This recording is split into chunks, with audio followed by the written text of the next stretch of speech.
Opet ja. Našao sam se pored nekakvog malog potočića.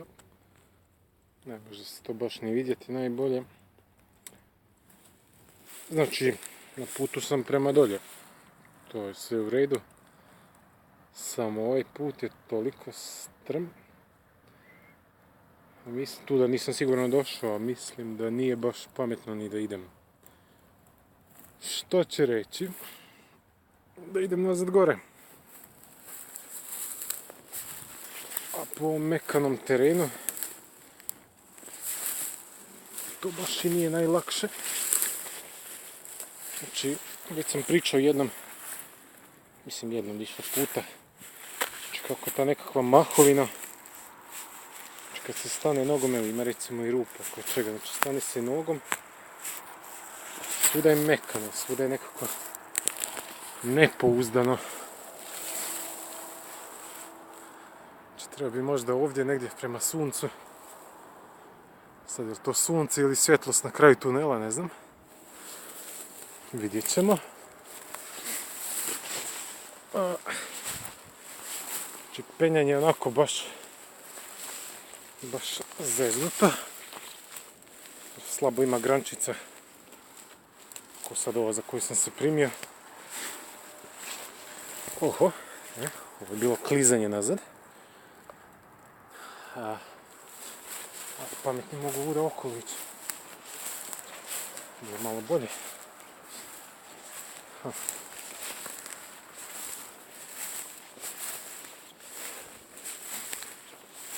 Sad.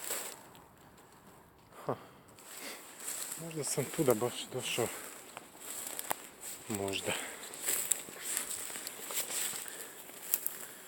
Drugi put navigacija.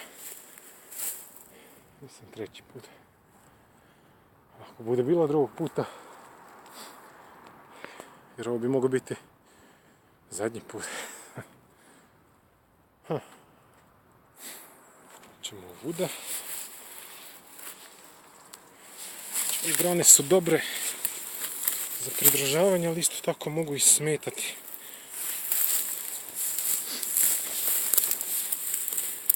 I sve skupa ovo žbunje prilično grebe. Bilo po rukama, bilo po nogama.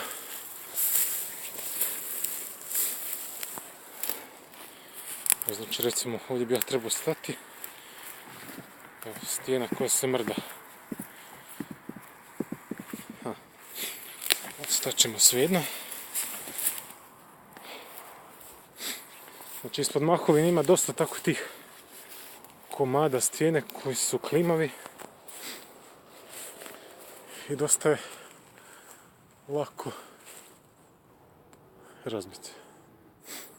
Nije mi još pošlo za rukom, ali doći će vrijeme i za to. Promijeniti ruku. Drpce, odlično.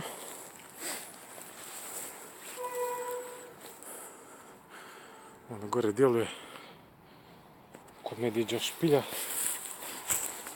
Jedini medvjed u ovim krajima sam ja. Sva sreća pa ličkih medvjeda nema ovdje. Oho. Ali ima rupčaga. Malo sam se pokliznuo, propao u nešto. Bolje ne znamo šta.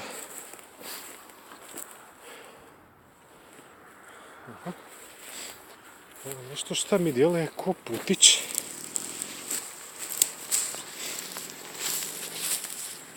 Mislim da se ovdje vidi šta u ovom žbunju da je ovo put. Jedvice. Ako je to.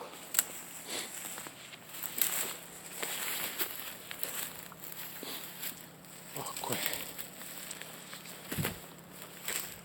Po mom sjećanju trebala bi biti neka dva oveća kamena. Oni su bili kao za orijentiranje. I naravno da ih nema. Ali ja bih rekao da je ovo taj putić kojim sam išao. Šta putić? Autoput. Znači možda bi se bolje vidjelo ovako. Znači ima prostora da se provuče jedan deblji štakor.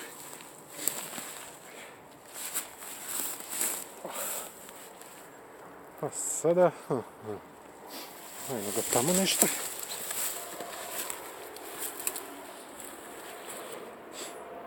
Pa može biti i ne mora biti. Nemam pojma. Ali dobro, ide polako, doći ću do mraka, vjerojatno. Javim se kasnije.